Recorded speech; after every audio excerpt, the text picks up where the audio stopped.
یہ مکہ کی جلتی ہوئی زمین ہے، وہ زمین جہاں طاقتور قبیلوں کے سردار اپنی مرضی کے قانون چلاتے ہیں اور کمزوروں کی کوئی سننے والا نہیں۔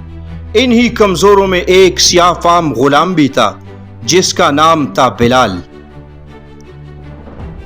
بلال کو رسیوں میں باندھ کر دھوپ میں لٹایا جاتا، کبھی پتھر رکھے جاتے، کبھی کوڑوں سے مارا جاتا اور ظالم آواز لگاتے، محمد کو چھوڑ دے، ان کے رب کو نہ پکارا کر۔ لیکن اس مظلوم کی زبان پر صرف ایک ہی لفظ تھا، احد احد، یعنی اللہ ایک ہے۔ کبھی سوچا اپنے ایک غلام، نہ قبیلہ نہ طاقت، پھر بھی وہ اپنے ایمان سے پہاڑ کی طرح ڈٹا ہوا ہے۔ یہ صبر کی وہ مثال ہے جسے سن کر آج بھی دل کانپ اٹھتا ہے۔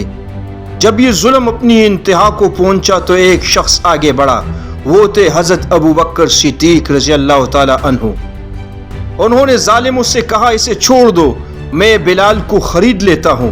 ظالم ہنسنے لگے، کہنے لگے، ہم تو اس غلام سے تنگ آ چکے ہیں، لے جاؤ اسے۔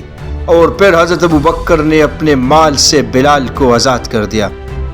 سوچئے وہ لمحہ کیسا ہوگا جب ایک غلام کی زنجیریں ٹوٹ گئی اور وہ غلام نہیں بلکہ اسلام کا پہلا مؤذن بننے والا آزاد انسان بن گیا۔ یہ آزادی صرف جسم کی نہ تھی بلکہ ایمان کی جیت تھی۔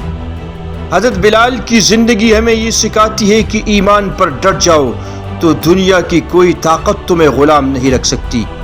وہ غلام جسے لوگ کمتر سمجھتے تھے، اسلام نے اسے وہ مقام دیا کہ آج بھی اس کا نام سن کر دل روشن ہو جاتا ہے۔